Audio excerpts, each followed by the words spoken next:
वाक्यकारं वररुचिं भाष्यकारं पतञ्जलिं पाणिनिं सूत्रकारं च प्रणतोऽस्मि मुनित्रयम्। गतपाठे अस्माभिः तुल्यास्य प्रयत्नं सवर्णम् इति सूत्रस्य आलोचना आरब्धा।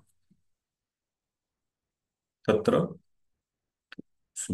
सर्वादौ सूत्रस्थानि यानि पदानि सन्ति तेषां विचारः कृतः। तत्र आस्यं प्रयत्नश्च इति एतद्द्वयं यस्य वर्णजालस्य तुल्यं तद्वर्णजालं मिथः परस्परं सवर्णसंज्ञं भवति इति अर्थः कृतः। अर्थात् एकः वर्णः अपरस्य वर्णस्य सवर्णः इति संज्ञकः भवति। कदा भवति? यदि तस्य तयोः उच्चारणस्थानं तुल्यं सदृशम् अस्ति एवञ्च प्रयत्नः अपि सदृशः अस्ति। तदा अस्माभिः अवश्यं किम् उच्चारणस्थानं कश्च प्रयत्नः इति बोद्धव्यम्। अतः उच्चारणस्थानानि कानि इति व्याकरणे अ, यथा उक्तं तथा आलोचितम्। अधुना प्रयत्नाः बोद्धव्याः। तत्र वस्तुतः सूत्रे तुल्यास्य प्रयत्नम् इति उक्तमस्ति। प्रयत्नशब्दः प्रयुक्तः वर्तते। प्रयत्नशब्देन वस्तुतः यत्नः इति एकः शब्दः वर्तते। यतनं वा इत्यपि। यतनं यत्नः वा। यतनं नपुंसकलिङ्गे, यत्नः पुल्लिङ्गे शब्दः। यत्नः द्वेधा भवति, द्विविधः भवति। बाह्यः आभ्यन्तरश्च इति। यत्नो द्विधा। यः आभ्यन्तरः सः चतुर्धा पञ्चधा वा इति उच्यते। चतुर्धा पाणिनिमते चतुर्धा, लघुसिद्धान्तकौमुदीकारमते पञ्चधा वर्तते। किञ्चित् भेदः, परन्तु स च चतुर्धा इति सामान्यतः अमुं पक्षं गृहीत्वा वयम् अग्रे गच्छामः। तर्हि आभ्यन्तर प्रयत्नः वर्तते, बाह्य प्रयत्न बाह्य यत्नः वर्तते। प्रयत्न शब्दः केवलम् आभ्यन्तर यत्नस्य कृते एव क्रियते। तत्र प्रकृष्टः यत्नः किञ्चित् अस्ति। बाह्यं बाह्यः यः यत्नः वर्तते सः यत्नः अथवा यतनम् इत्येव। सः प्रयत्नः इति न उच्यते। तत्र प्रकृष्टत्वं नास्ति इति अपि बोद्धव्यम्। तर्हि अ, कि तद्विषये एतेषां विषये किञ्चित् आलोचना कर्तव्या वर्तते। तदर्थं यथा पूर्वम् अस्माकं पटलं प्रदर्श्यते। अत्र यत्नो द्विधा इति लघुसिद्धान्तकौमुदी व्याकरणग्रन्थेषु एवं द्रष्टुं शक्यते। आभ्यन्तरो बाह्यश्च यत्नः द्विप्रकारकः। द्विधा इत्यत्र किं लिखितमस्ति? वि विधा इति शब्दः वर्तते। विधा स्त्रीलिङ्गि शब्दः वर्तते। तस्य अर्थः प्रकारः इति। तर्हि द्विशब्दः यदि तस्य स्त्रीलिङ्गे रूपं क्रियते तर्हि द्वे इति भवति। द्वे द्वे विधे विधा विधे विधाः। द्वे विधे यस्य यत्नस्य यत् तत्र यत्नशब्दः वर्तते। द्वे विधे यस्य यत्नस्य सः यत्नः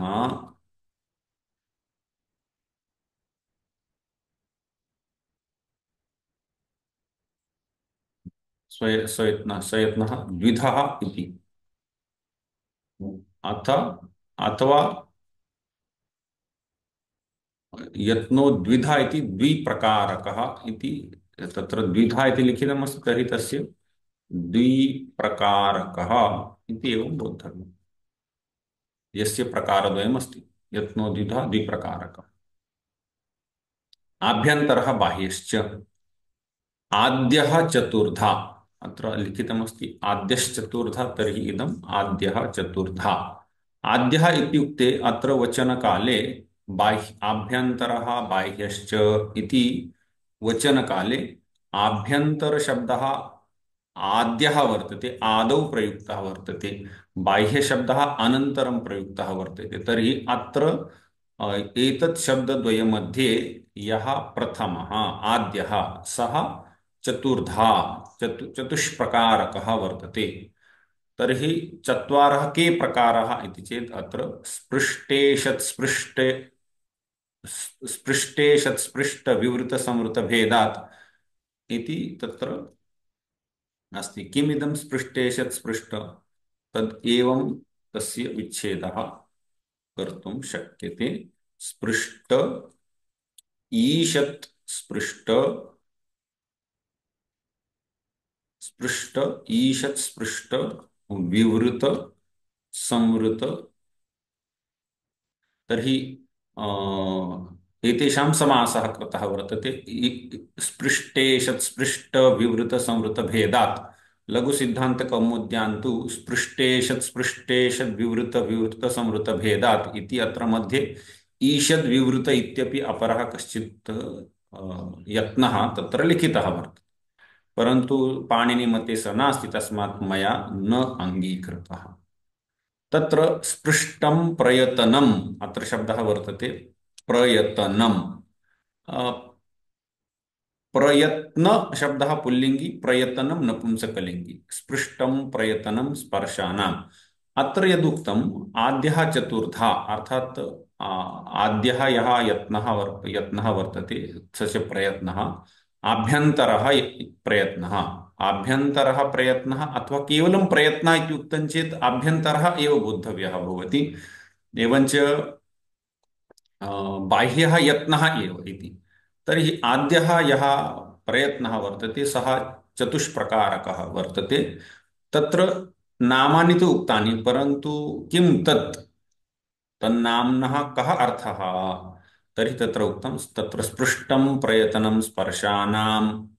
ये स्पर्शवर्णाः सन्ति तेषां प्रयतनम् अथवा तेषां प्रयत्नः स्पृष्टः प्रयत्नः बोद्धव्यः। ईषत् स्पृष्टम् अन्तस्थानां।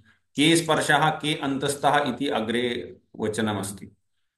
विवृतम् ऊष्मणां स्वराणां च। ह्रस्वस्य अवर्णस्य प्रयोगे संवृतं प्रक्रियादशायां तु विवृतमेव।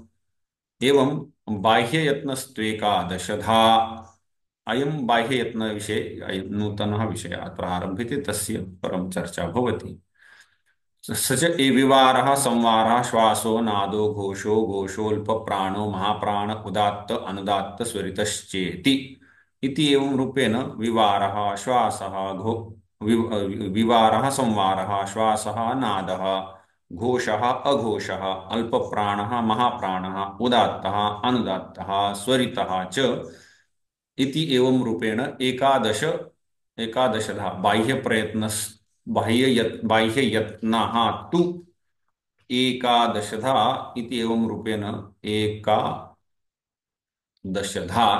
रूपेण सन्धिविच्छेदः स्यात्। तर्हि अत्र एकादश प्रकाराः सन्ति। तत्र अ, यः प्रश्नः उदेति कस्य कः इति विषये अत्र किञ्चित् विस्तरः कृतः वर्तते। अत्र अ, इदम् एकम् अत्र बोद्धव्यं वर्तते।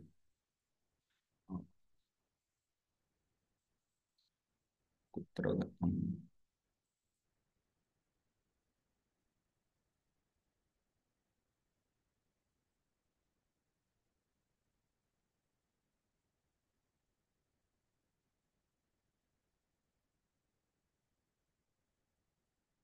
तद्विषये क्वचित् वचनानि सन्ति, कुत्र गतानि?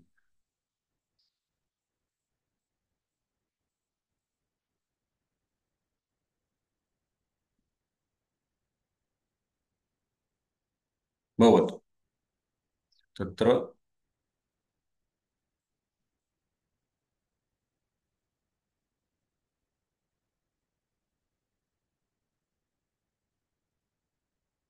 अत्र यः प्रश्नः उदेति सः एवमस्ति। यदुक्तं तत्र स्पृष्टं प्रयतनं स्पर्शानां तर्हि के स्पर्शाः, तर्हि तद्विषये के स्पर्शाः तत्र एवं वचनमस्ति। कादयो मावसानाः स्पर्शाः इति वचनमस्ति। कादयो मावसानाः स्पर्शाः। किम् इदं कादयो मावसानाः स्पर्शाः भोः?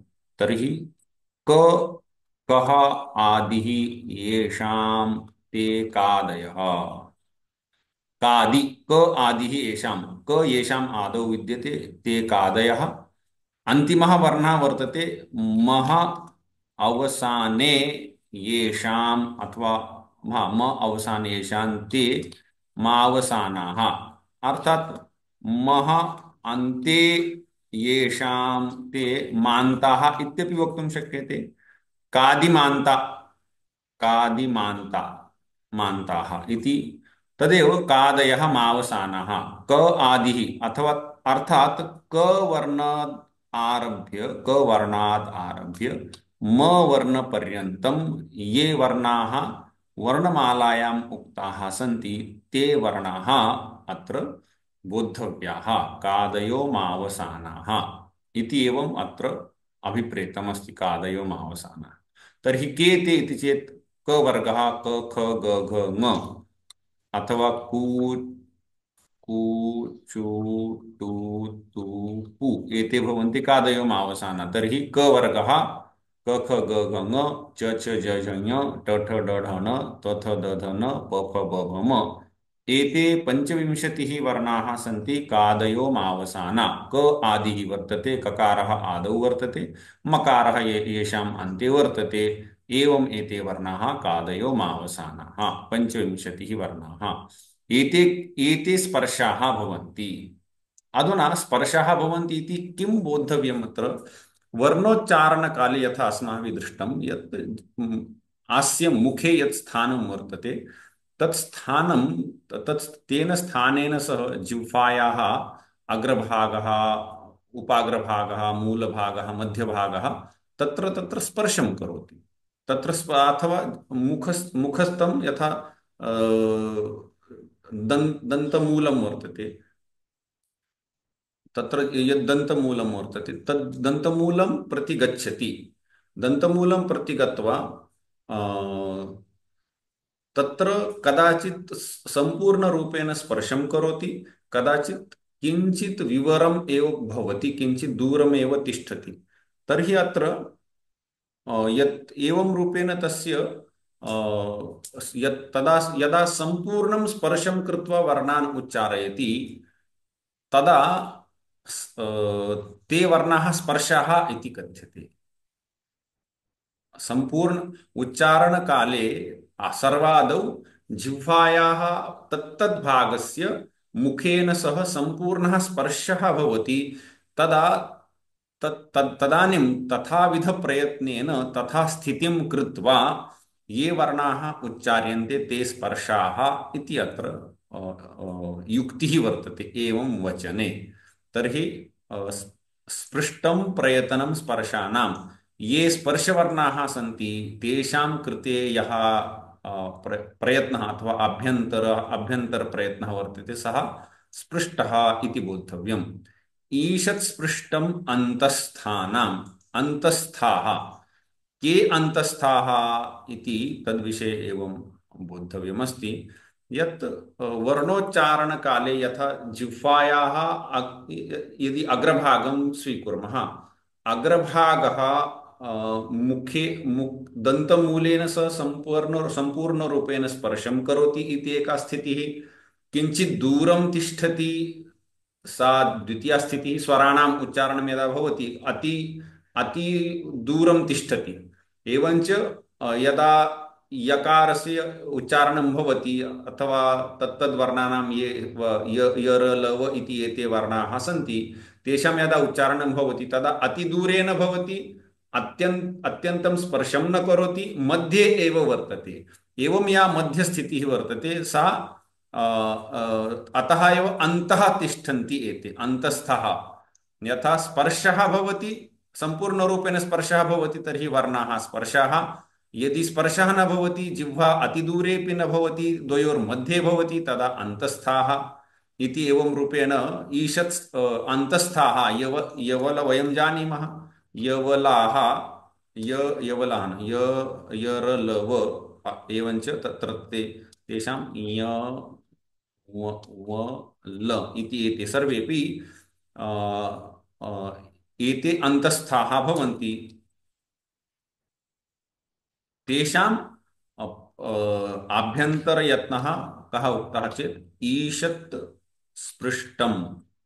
इदं यत् ईषत् स्पृष्टमस्ति तस्य कः अर्थः? जिह्वा न पूर्णरूपेण स्पर्शं करोति, न पूर्णरूपेण दूरं तिष्ठति, अंशतः स्पर्शं करोति, अंशतः स्पर्शं न करोति। तस्मादेव ईषत्, ईषत् इत्यस्य अर्थः अल्पशः। तर्हि अल्पशः अथवा अल्पं स्पृशति, तस्मात् ईषत् स्पृष्टम् एतेषां प्रयतनं वर्तते। एवं रूपेण अत्र तत्र ईषत् स्पृष्टम् इति शब्दव्यवहारे इयं युक्तिः वर्तते। अन्तस्थशब्देपि काचित् युक्तिः वर्तते, ईषत् स्पृष्टम् इति वक्तव्येपि काचित् युक्तिः वर्तते। विवृतम् ऊष्मणाम् इति अत्र लिखितमस्ति। तत्र ऊष्मण् इति शब्दः वर्तते। ऊष्मण्, ऊष्मा, ऊष्माणौ, ऊष्माणः इति पुल्लिङ्गे रूपाणि भवन्ति। विवृतम् ऊष्मणां स्वराणां च। तर्हि के ऊष्माणः इति चेत् स, श, ष, ह इति एते चत्वारः। एवञ्च केषां विवृतमस्ति? स्वराणां। स्वराणां ये स्वराः इति चेत् अच् ये वर्णाः सन्ति अचस्वराः, तत्र वचनमस्ति अचस्वराः। तर्हि अच् वर्णाः स्वराः सन्ति, अ आ इत्यादि रूपेण वयं तान् जानीमः। तर्हि एतेषां यद् उच्चारणं येषां यत् प्रयतनं यद् वर्तते तत् प्रयतनं किम् इति चेत् विवृतम् इति। विवृतम् इति तर्हि अस्माभिः क्रमशः किं दृष्टं? स्पृष्टं प्रयतनं स्पर्शानां। स्पर्शानां काले जिह्वा अत्यन्तं स्पर्शं करोति। अन्तस्थानां तु ईषत् स्पृष्टं, तदा जिह्वा ईषत् अंशतः स्पर्शं करोति, अंशतः स्पर्शं न करोति। पाणिनिमते एतेषां काले ये श श श स हा इति एते वर्णाः सन्ति, तेषां काले एवञ्च स्वराणाम् उच्चारणकाले जिह्वा दूरे तिष्ठति। तद्यत् दूरत्वं तदेव प्रकटयितुम् अत्र उक्तमस्ति विवृतम्। विवृतम् इति शब्दस्य अर्थः भवति विवृ इति उद्घाटनं। विवार इति शब्दः अग्रे आगमिष्यति, विवार। तर्हि अ, उद्घाटितम् इति सामान्यतः बोद्धव्यं। दूरं वर्तते, उद्घाटितं वर्तते। तर्हि एतेषाम् उच्चारणकाले तथा उद्घाटनम् अस्ति इति, तस्मात् एतेषां यः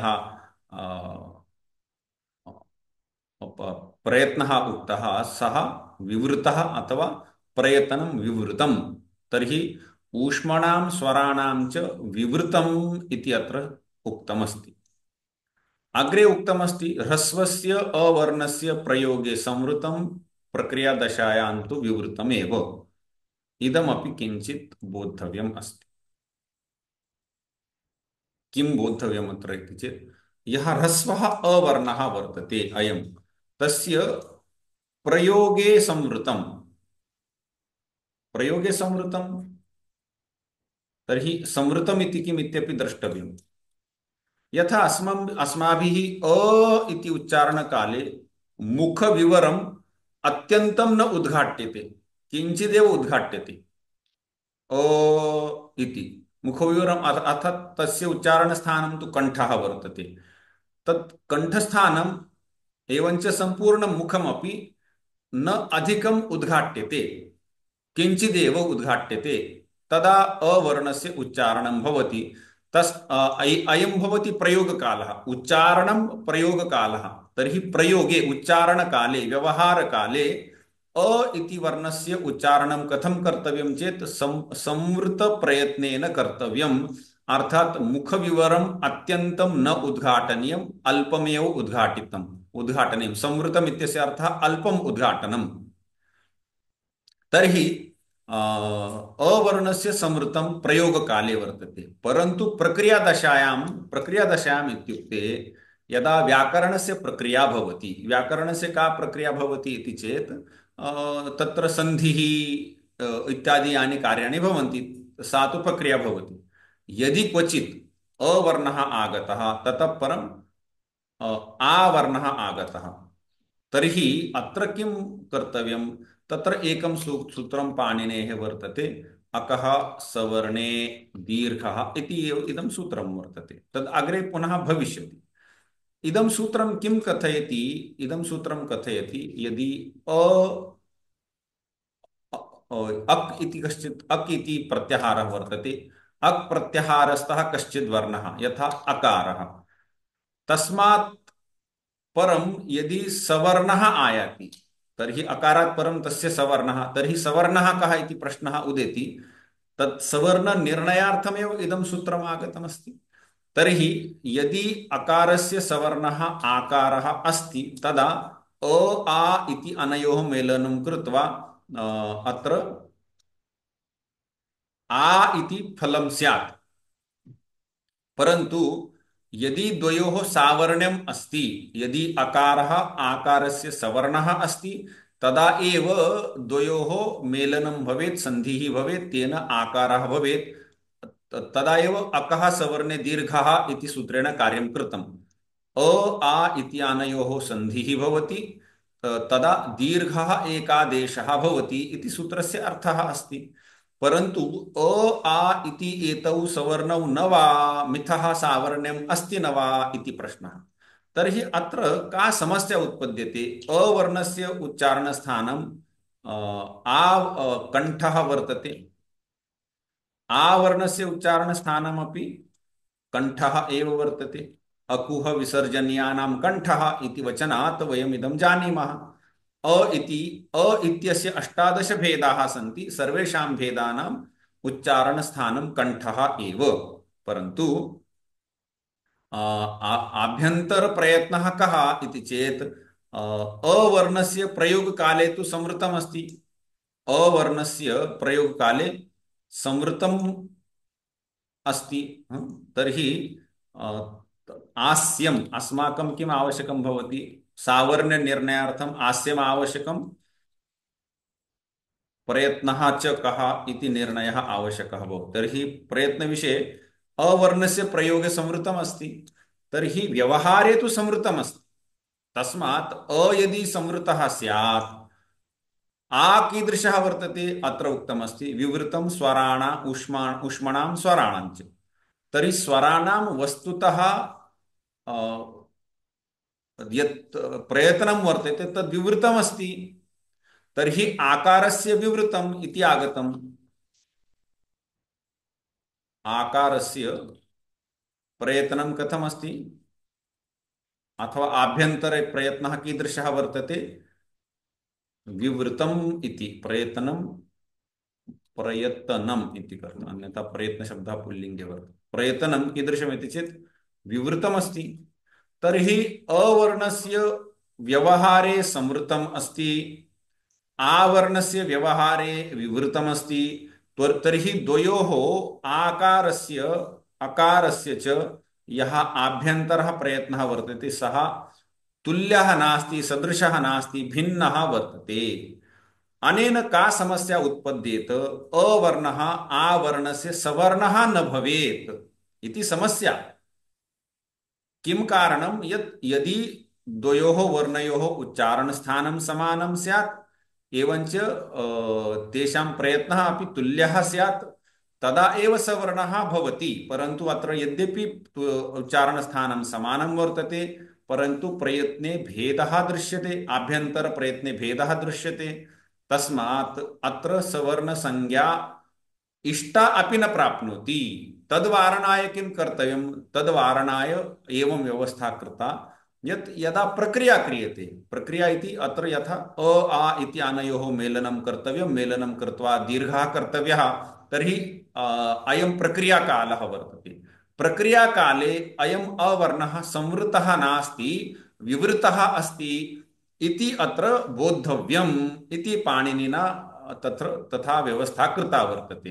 तर्हि यदि प्रक्रिया काले अवर्णः विवृतः गृह्यते तर्हि अस्यापि आभ्यन्तर प्रयत्नः विवृतः आकारस्यापि विवृतः एवञ्च द्वयोः उच्चारणस्थानं तु कण्ठः एव तदा आस्यं प्रयत्नश्च तुल्य स्तः तदानीं द्वयोः सवर्णसंज्ञा भवति। एवं सवर्णसंज्ञा भवति चेत् अकस्सवर्णे दीर्घः इति सूत्रेण अत्र दीर्घः भवितुं शक्नोति अन्यथा न भवेत्। एतदर्थमेव अत्र अवर्णस्य प्रयोगे संवृतं प्रक्रियादशायां तु विवृतमेव इति वचनम् आगतम् अस्ति।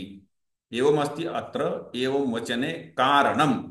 अस्य अग्रे स्पष्टता भवेदपि यतोहि अकस्सवर्णे दीर्घ इति सूत्रस्य चर्चा तदानीं भविष्यति।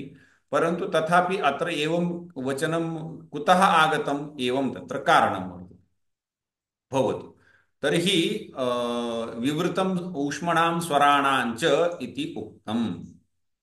एवं रूपेण अत्र आभ्यन्तरयत्नाः ये सन्ति आभ्यन्तरप्रयत्नाः सन्ति तेषां विषये इयम् आलोचना जाता। तर्हि अधुना वस्तुतः वयं सवर्णनिर्णये समर्थाः सवर्णनिर्णये समर्थाः सवर्णनिर्णयार्थं किम् आवश्यकं कस्यापि वर्णस्य आस्यं तुल्यास्य प्रयत्नं सवर्णमिति उक्तं किल आस्यम् उच्चारणस्थानम् आस्यम् इत्यस्य अर्थः उच्चारणस्थानं मुखे उच्चारणस्थानम् इत्यपि बोद्धव्यम् उच्चारणस्थानं तच्च मुखे उच्चारणस्थानम् आस्य इति शब्देन आस्ये भवं मुखे भवं आस्यम् इति उक्तमस्ति। मुखात् बहिः यदि उच्चारणस्थानं स्यात् तर्हि तस्य अत्र गणना न करिष्यते इति अत्र बोद्धव्यम्। तर्हि मुखे उच्चारणस्थानम् एवञ्च किम् आवश्यकम् आभ्यन्तर प्रयत्नः इति एतद्वयम् आभ्यन्तर प्रयत्नः इति एतद्वयं तुल्यम् आवश्यकम्। तथैव अस्माभिः अस्य सूत्रस्य अर्थोऽपि कृतः कुत्र गतं तत् तुल्यास्य प्रयत्नं सवर्णम् इति अस्य यदा अर्थः कृतः तदा यस्य वर्णस्य येन वर्णेन तुल्यम् उच्चारणस्थानं किञ्च तुल्यः आभ्यन्तर प्रयत्नः तौ मिथाः सवर्णौ अर्थात एकः वर्णः अपरवर्णस्य सवर्णसंज्ञकः भवति इत्यर्थः इति अस्माभिः सूत्रार्थकाले दृष्टमेव अस्ति। तत्र अधुना किम् आवश्यकम् इति चेत् मुखे उच्चारणस्थानम् एवञ्च आभ्यन्तरप्रयत्नः इति अनयोः तुलना कर्तव्या। एवं तुलना क्रियते चेत् अयं निर्णयः भविष्यति। तर्हि चकारः च ज इति अनयोः सावर्ण्यम् अस्ति न वा सावर्ण्यम् अर्थात् सवर्णसंज्ञा परस्परं सवर्णाः सन्ति न वा इति परीक्षणीयम्। कथं परीक्षणीयं तर्हि चकारस्य उच्चारणस्थानं किम् चकारस्य उच्चारणस्थानं वयं जानीमः इचु यशानां तालु इति वचनं गतं। तर्हि ततः इदं वयं जानीमः च इत्यस्य उच्चारणस्थानं तालु। जकारस्य उच्चारणस्थानं किं तर्हि जकारस्य उच्चारणस्थानम् अपि चु इति च वर्गे एव वर्तते च छ ज ज तदपि तालु एव। तर्हि च ज इति अनयोः सावर्णनिर्णयार्थं प्रथमं तु स्थानं दृष्टं तच्च तालु वर्तते। ततः परं किं द्रष्टव्यम् आभ्यन्तरप्रयत्नः द्रष्टव्यः। तर्हि चकार जकारयोः आभ्यन्तरप्रयत्नः कः इति चेत् तत्र इयं पङ्क्तिः गता आभ्यन्तरो बाह्य आद्यश्चतुर्धा ईषत् पृष्ठिते तत्र ईषत् तत्र स्पृष्टं प्रयतनं स्पर्शानाम् इति वचनमस्ति। अनेन वचनेन किं ज्ञायते तत्र स्पृष्टं प्रयतनं स्पर्शानां ये स्पर्शवर्णाः सन्ति तेषां समेषाम् अपि प्रयतनम् अथवा आभ्यन्तरः प्रयत्नः स्पृष्टः इति।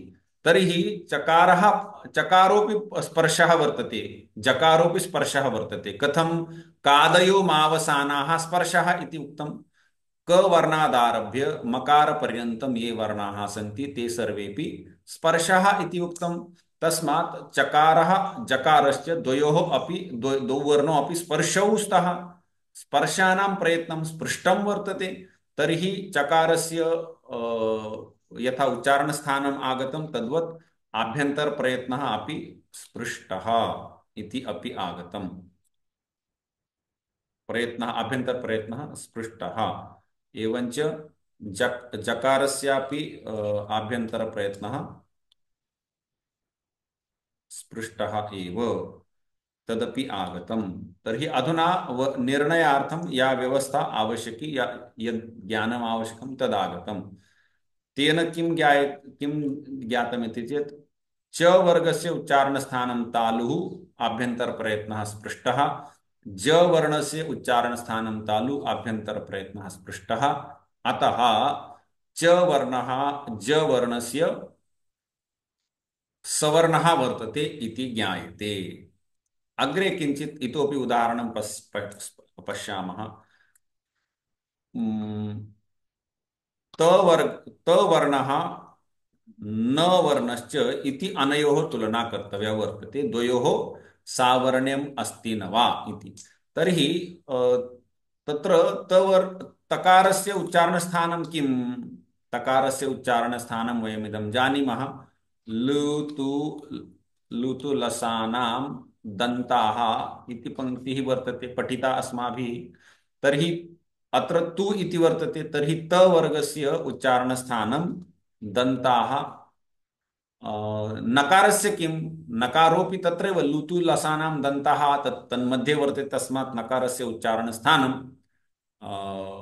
दन्ताः इति आयाति। परन्तु अपरा एका पंक्तिः गता। ञ ञ यमगणनानां नासिका च इति उक्तमस्ति। यमगणनानां नासिका च इति उच्चारणस्थानम् इत्यपि पंक्तिः गता। तेन किं ज्ञायते?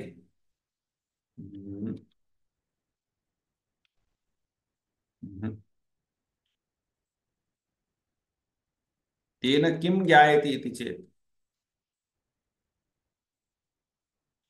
नकारस्य उच्चारणस्थानं दन्तः अपि वर्तते, एवञ्च नासिका अपि वर्तते। नासिका एवञ्च दन्ताः नासिका च।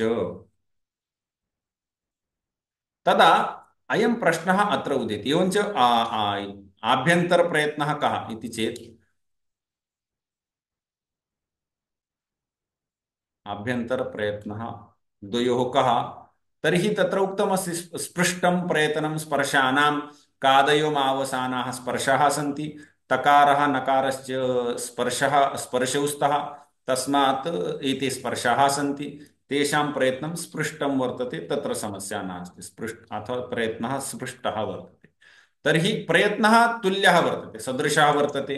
परन्तु उच्चारणस्थाने साम्यं न वर्तते इति भाति। परन्तु तत्र उच्चारणस्थानविषये आस्य शब्दः व्यवहृतः, आस्यम् इति। आस्य शब्दस्य कः अर्थः कृतः तदर्थमेव मया वस्तुतः इदम् अत्र लिखितमासीत्। तत् अत्र आनीय स्थापयामि। किम् अत्र वक्तुम् इष्टमस्ति?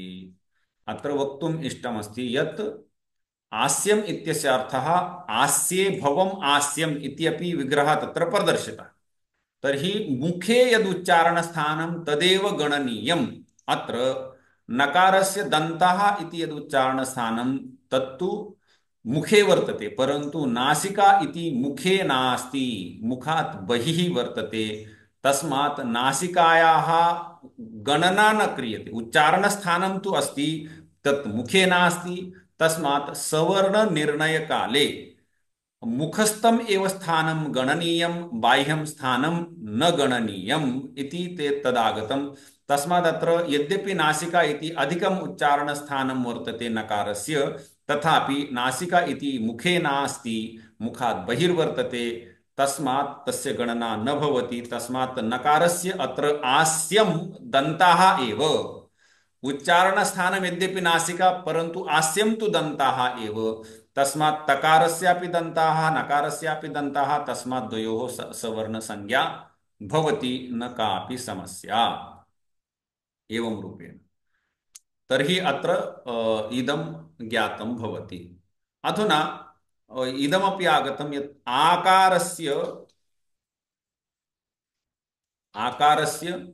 हकारस्य च तुलना कर्तव्या। अनयोः सवर्णसंज्ञा भवति वा? आकारस्य उच्चारणविषये किमस्ति? अ, कु, ह विसर्जनीयानां कण्ठः इति स्थानम् उक्तमस्ति। अकुह विसर्जनीयानां कण्ठः। एवञ्च अत्रैव अस्माभिः एका पङ्क्तिः पठिता यत् विवृतम् ऊष्मणां स्वराणां च इत्यपि पठितम्। तर्हि अत्र किम् आयातम्? एतद्वयम् यदि पश्यामः तर्हि अ, ककारस्य तत्र अ इत्यनेन आकारः अपि आगतः। आकारस्य उच्चारणस्थानं तु कण्ठः। हकारस्य उच्चारणस्थानं किं? कण्ठः एव। आकारस्य प्रयत्नः, आभ्यन्तरप्रयत्नः कः? विवृतः। हकारस्य आभ्यन्तरप्रयत्नः कः? विवृतः एव। यतोहि हकारः ऊष्मा वर्तते, ऊष्मवर्णः वर्तते। तर्हि अधुना अत्र द्वयोः सवर्णसंज्ञा प्राप्ता, परन्तु इयम् अनिष्टा वर्तते। इयं सवर्णसंज्ञा न भवतु। अतः एव पाणिनिमुनिना नाझ्झलौ इति किमपि सूत्रं कृतमस्ति। नाझ्झलौ इति एकं सूत्रमस्ति। अनेन सूत्रेण अत्र वस्तुतः एवं रूपेण या संज्ञा प्राप्ता तद्वारणाय एव नाझ्झलौ इति सूत्रम् आनीतम्। अत्र यथा यदि अच् वर्णः स्यात्, यदि वयम् इकारस्यापि पश्यामः, इकार शकारयोः एवं दशा भविष्यति। इकारस्य उच्चारणस्थानं तालु, शकारस्य उच्चारणस्थानं तालु। इकारस्य आभ्यन्तरप्रयत्नः विवृतः, शकारस्यापि विवृतः एव, सोऽपि ऊष्मा वर्तते। तस्मात् द्वयोः अपि सवर्णसंज्ञा प्राप्नोति। परन्तु तर्हि अच् एवञ्च हल् इति अनयोः क्वचित् क्वचित् सवर्णसंज्ञा प्राप्नोति। तद्वारणाय पाणिनिना उक्तम् अच् हल् इति अनयोः संज्ञा न भवतु। अधुना संज्ञा न भवतु इति पाणिनिः तदा एव वदेत् यदि तथा संज्ञा प्राप्ता। यदि प्राप्ता एव नास्ति तर्हि वारणं वृथा भवति। पाणिनिना वारणं कृतं, तेनैव इदं ज्ञायते यत् पाणिनिमते स्वराणाम् ऊष्मणां च आभ्यन्तरप्रयत्नः विवृतः वर्तते। यद्यपि पाणिनिना स्वयं कः प्रयत्नः कस्य इति उक्तं नास्ति, तथापि वारणं तु कृतमस्ति। तर्हि पाणिनेः मनसि तथा वर्तते इति भाति। एवं तर्हि अद्यतनः पाठः अस्माभिः अत्रैव विरतः कर्तव्यः। अत्र अस्माभिः या आलोचना आभ्यन्तरप्रयत्नविषये विशिष्य कृता, एवञ्च सावर्ण्यं